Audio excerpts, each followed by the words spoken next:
आप अमीर बनते चला जाओगे। अगर आप हमारी इस वीडियो को पूरा देख लेते हैं, आपके मन की इन 7 राशियों को जान लिया तो अमीर बनने से नहीं रोक सकता आपको कोई। चलिए हम आपको बताएँगे इस वीडियो में। हे माता रानी, जो भी हमारी इस वीडियो को अंत तक देखता है, लाइक और सब्सक्राइब करता है, हे माता रानी उसकी हर मनोकामना पूर्ण करना। चलिए हम आपको अमीर बनने के तरीके बताते हैं जिनसे आप अमीर बन सकते हैं।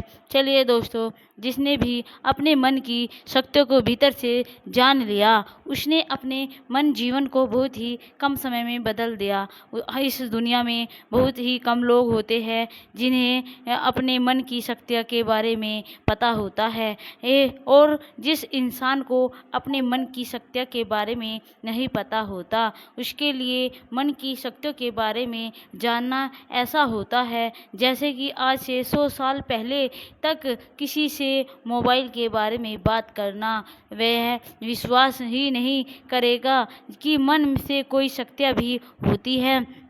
लेकिन यह सत्य है कि हमारे मन में बहुत शक्ति होती है और बहुत ताकत होती है। लेकिन वही वही जिसने मन की शक्तियों को समझ लिया, अपने मन की शक्तियों को जागृत कर लिया और न अपने जीवन में चमत्कार घटित होते हुए देखा है वह। और आज मैं आपको ऐसे 7 तरीकों के बारे में बताऊंगा जो आपके मन की शक्तियों को जागृत कर देंगे और उसके बाद आप जो चाहोगे वह आप कर पाओगे। हमारा मन इन शक्तियों का भंडार है, बस हमें उसे जानना होता है, समझना होता है, हमारे मन को जागृत करना होता है। इन 7 तरीकों से आप बड़े ही आसानी से अपने मन की शक्तियों को जागृत कर पाएंगे और इनको समझ पाएंगे। तो चलिए जानते हैं इस कहानी के माध्यम से वह 7 तरीके को। तो चलिए कहानी की शुरू करते हैं, लेकिन हमेशा की तरह आपसे एक रिक्वेस्ट है कि आप कहानी में खो जाए उससे पहले प्लीज़ मोनिका बुद्धा स्टोरी को लाइक और सब्सक्राइब कर दीजिए। दोस्तों, एक बार की बात है, एक आश्रम के अंदर एक गुरु अपने शिष्य को मन की शक्तियों के बारे में बता रहे थे कि उन शक्तियों को कैसे जागृत करना है, उसे कैसे इस्तेमाल करना है।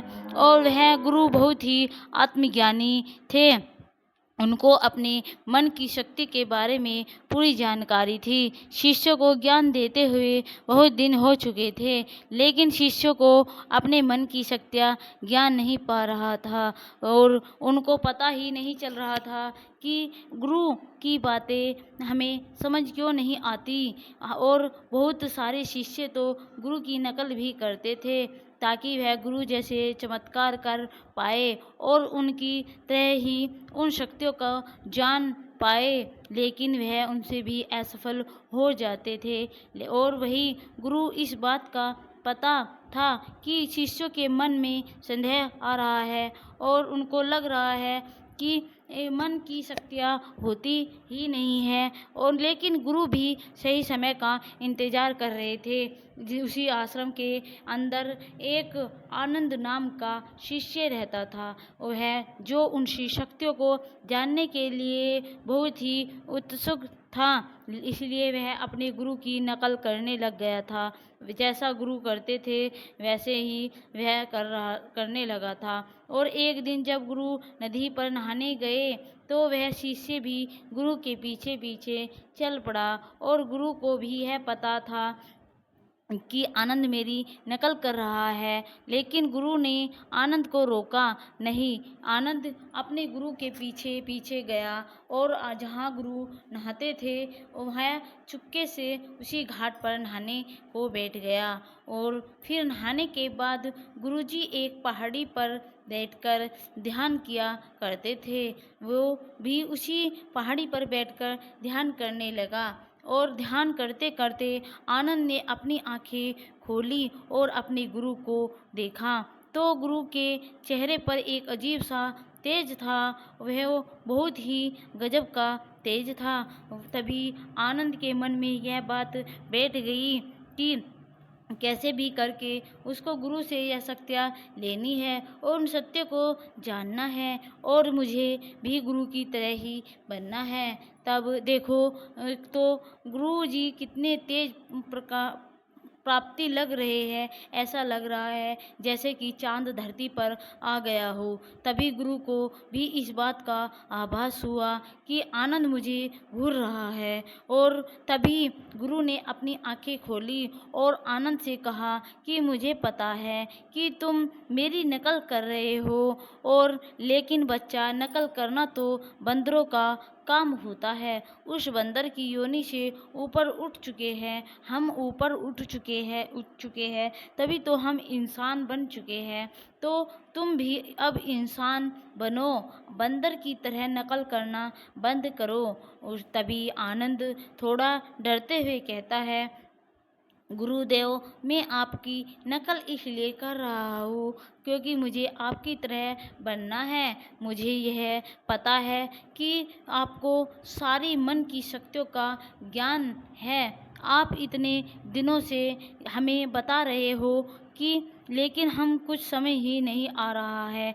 आखिर ऐसा क्यों गुरुदेव, हम अपने मन की शक्तियों को क्यों नहीं जागृत कर पा रहे हैं? इसलिए मैंने नकल करने का फैसला किया था ताकि मैं आपके मन जैसे बन जाऊं, ताकि मैं उन शक्तियों का इस्तेमाल कर पाऊं।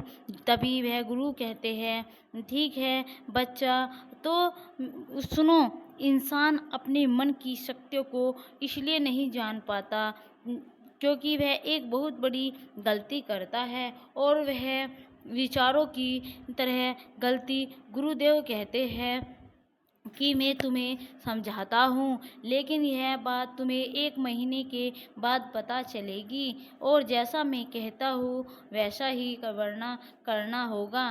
तुम्हें गुरुदेव कहते हैं कि तुम्हें 1 महीने तक एक ही काम करना है, दिन भर बैठकर, इसके अलावा तुम्हें और कुछ भी नहीं करना है। और वह काम है जो कि तुम्हारे मन में ज्ञान, ध्यान और सत्य के जो भी विचार आते हैं उनकी एक लकड़ी उठाकर तुम्हें इस झोपड़ी के बाहर रखनी है और इसके अलावा जो भी विचार आते हैं उनकी लकड़ियों को झोपड़ी के अंदर रखनी है। और मैं 1 महीने बाद आऊँगा और तुम्हें बताऊँगा कि तुम कौन सी गलती कर रहे हो जिससे तुम्हें उन शक्तियों का ज्ञान नहीं मिल पा रहा है। बच्चा ध्यान रखता है कि तुम्हारे मन में ज्ञान, ध्यान और सत्य के जो भी विचार आते हैं उनकी लकड़ियों को बाहर रखना है और बाकी जो विचार आते हैं उन विचारों की लकड़ियों को अंदर रखनी है। और फिर गुरु वापस आश्रम चले जाते हैं और अगले दिन से आनंद उस काम में लग जाता है और उसके मन में जो भी फालतू के विचार आते हैं उसकी लकड़ियों को लेकर वह झोपड़ी के अंदर रख देता है और जो सत्य, ज्ञान और ध्यान के विचार आते हैं उसकी लकड़ी को वे झोपड़ी के बाहर रख देता है। और ऐसा करते करते अब वे 1 महीना बीत चुका था और अब गुरुदेव उसके पास वापस आते हैं और आकर झोपड़ी के अंदर जब देखते हैं तो वहाँ पर बहुत बड़ा लकड़ियों का ढेर लगा हुआ था। और वही जब झोपड़ी के बाहर देखते हैं तो बहुत ही गिनी चुनी लकड़ियाँ पड़ी होती है। उसके बाद गुरु उसके पास आते हैं और कहते हैं, बच्चा, बस यही तुम्हारी सबसे बड़ी गलती है कि देखो तुम्हारे मन कितने फालतू के विचार आते हैं जिससे कि तुम पूरी झोपड़ी भर चुकी है और जो ज्ञान, ध्यान और सत्य के विचार आते हैं वह यही तुम्हारे विचार, मन की शक्तियों का आधार है और वह कितने कम है। इसी वजह से तुम अपने मन की शक्तियों को जान नहीं पा रहे हो। कहते हैं कि अच्छा, तुम एक काम करो कि जो झोपड़ी के अंदर लकड़ियां हैं वह सारी लकड़ियों को ले जाकर नदी के अंदर फेंक दो। यह बात सुनकर आनंद कहता है, गुरुदेव, यह कैसे हो सकता है? यह तो बहुत ज़्यादा लकड़ियां हैं। मैं अकेला इतनी सारी लकड़ियों को उठाकर कैसे फेंक पाऊँगा? यह तो बहुत वजन है। तभी गुरु मुस्कुराते हैं और कहते हैं, इन लकड़ियों का वजन तुम्हें बहुत ज़्यादा लग रहा है, लेकिन जो विचारों का वजन लेकर तुम घूम रहे हो, उनका क्या? अपने मन के ऊपर इतने फालतू के वजन डाला हुआ है, इनको कब उतारोगे? तुम यह बात सत्य जान जाओ तो अच्छा होगा आपको। आगे गुरुदेव कहते हैं, आनंद को इन कब उतारोगे? तुम यही वजह है कि तुम अपने मन की शक्तियों को जान नहीं पा रहे हो कि गुरु की बात सुनकर आनंद कहता है कि यह गुरुदेव, लेकिन तुम्हारे विचारों का तो कोई वजन ही नहीं होता। गुरु मुस्कुराते हुए कहते हैं, बच्चा, लकड़ियों का वजन तुम्हारे शरीर पर पड़ता है और विचारों का वजन तुम्हारे मन पर पड़ता है, और इसीलिए सबसे पहले तो तुम्हें उन फालतू के विचारों को ख़त्म करना होगा और अपने अंदर सत्य, ज्ञान और ध्यान के विचार लाने होंगे। उसके बाद ही तुम मन की शक्तियों को ज्ञान पा सकते हो। इसके बाद आनंद पूछता है कि गुरुदेव, इन बेकार के विचारों को रोका कैसे जाए और अपने मन की शक्तियों को जाना कैसे जाए? इस पर गुरुदेव कहते हैं कि बच्चा, विचार तो ज़बरदस्ती आते हैं, लेकिन विचारों का वजन तुम्हारे मन पर मत पड़ने दो, और इसीलिए मैं तुम्हें आज 7 ऐसे तरीके बता रहा हूँ कि जिसके बाद तुम्हारे मन में फालतू के विचार नहीं आएंगे। और जब फालतू के विचार तुम्हारे मन में नहीं आएंगे तो तुम्हें उन शक्तियों का जागृत करने की शक्ति मिल जाएगी। तुम्हें वो तरीका मिल जाएगा अपने मन की शक्तियों को जागृत करने का। और एक बार यदि तुमने अपने मन की शक्तियों को जागृत कर दिया तो उसके बाद तुम्हारे लिए कुछ भी असंभव नहीं रहेगा। इस ब्रह्मांड की हर चीज़ तुम्हारे लिए संभव हो जाएगी। इसके बाद वह गुरुदेव कहते हैं, बच्चा, सबसे पहला तरीका यह है, अपने विचारों को स्वीकार करना सीखो। तुम्हें पता है कि तुम्हारे अंदर फालतू के विचार क्यों आते हैं, तो सबसे पहले तो अपने मन विचारों को स्वीकार करो और उन्हें रोको।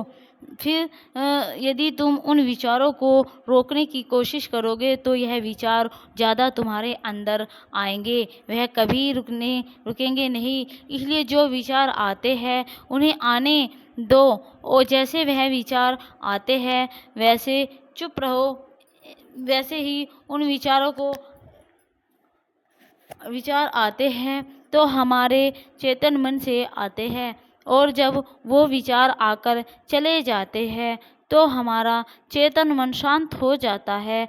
और जब हमारा चेतन मन शांत हो जाता है तो तभी हमारा अचेतन मन जागृत होता है और फिर वह अपना काम करना शुरू कर देता है। बच्चा, दूसरा तरीका है, सही समय पर अच्छे विचार जागृत करो। जैसे कि हमने अभी ऊपर जाना है कि हमारा चेतन मन जब शांत होता है तब हमारा अचेतन मन जागृत होता है। जीवन इस तरह ही जो कुछ भी पाना है, चाहते हैं, संध्या के समय उन विचारों को अपने अचेतन मन में डालने का सबसे सही समय होता है। और जो व्यक्ति उन विचारों को अपने मन में रखते रखते सो जाता है, सो वह विचार तुम्हारे अचेतन मन में चले जाते हैं और विचित्र मन की शक्ति उन विचारों को सच करने के लिए लग जाती है। और हाँ, गुरु ने कहा, बच्चा, तीसरा तरीका, कल्पना शक्ति का प्रयोग करो। इस संसार में जिस भी चीज़ का आविष्कार हुआ है वह सबसे पहले किसी की कल्पना में उनका आविष्कार हुआ होगा। हमें अक्सर सुनने को यह मिलता है कि खाली पुलाव मत पकाओ, लेकिन पता नहीं लोग ऐसा क्यों कहते हैं कि जब तक हम अपने मन में कुछ सोचेंगे नहीं तब तक आप अपने जीवन में कुछ भी नहीं कर पाओगे। क्योंकि जब भी इंसान ने कल्पना किया है तो उसने अपना जीवन बदल दिया है। दोस्तों, इसमें विश्वास नहीं करेंगे तब तक सच नहीं होगा। नंबर 5, एक विश्वास के साथ खुद से बात करें, खुद से अपनी खुशियों का अनुभव करें। 5वां तरीका यह है, प्रतिदिन ध्यान का अभ्यास करें और चेतन मन को जागने का यह सबसे आसान तरीका है कि ध्यान योग एक आम आदमी के लिए समझना काफ़ी मूल होता है, लेकिन यदि हमें प्रतिदिन ध्यान का अभ्यास करेंगे तो हमारा मन शांत होने लगेगा और हमारे मन में फालतू के विचार नहीं आते हैं। हमारे मन में वही विचार आते हैं जो हमें लाना चाहते हैं। ध्यान की भी बहुत सारी विधियां हैं जिन्हें आप जान नहीं पाते हो। वर्तमान में जीना है। नंबर 6, जो भी बात बीत गया तुम बदल नहीं सकते, लेकिन हाँ, अपने आज को तुम सही तरीके से जीकर तुम अपने भविष्य को और भी बेहतर बना सकते हो। उसके बाद गुरु ने कहा, बच्चा, अब आखिर सबसे महत्वपूर्ण तरीका, अपने आप में विश्वास रखो और विश्वास में बहुत बड़ी शक्ति होती है। यदि तुम अपने अचेतन मन की शक्ति को जागृत करना चाहते हो और तुम्हारे अंदर यदि इस चीज़ का विश्वास नहीं है कि तो कोई भी तरीका काम नहीं करेगा। जो भी तरीका काम करेगा, जो भी तुम्हारे मन की शक्तियों को जागृत करेगा, वह सिर्फ तुम्हारा एक विश्वास है, क्योंकि यह तो भगवान भी कहते हैं कि जिसके मन में विश्वास है वह इस दुनिया में सब कुछ कर सकता है। तो बच्चा, विश्वास रखो कि तुम्हारे मन के अंदर बहुत सारी शक्तियों का वश है, तभी तुम अपने मन की शक्तियों को जान पाओगे। नंबर 7, फिर गुरु ने कहा, बच्चा, इन 7 तरीकों से तुम अपने अचेतन मन को शक्तियों का जागृत कर सकते हो और जो भी तुम अपने जीवन में पाना चाहते हो वह इस मन की शक्तियों के माध्यम से तुम पा सकते हो। और आनंद अब गुरु की बात को समझ गया था और अगले ही दिन से वह इन 7 तरीकों पर काम करना शुरू कर देता है। और तो दोस्तों, वीडियो कैसी लगी कमेंट करके ज़रूर बताना। वीडियो अच्छी लगी तो वीडियो को लाइक और चैनल को सब्सक्राइब ज़रूर कर देना। दोस्तों, आप हमेशा खुश रहोगे। थैंक यू दोस्तों, धन्यवाद।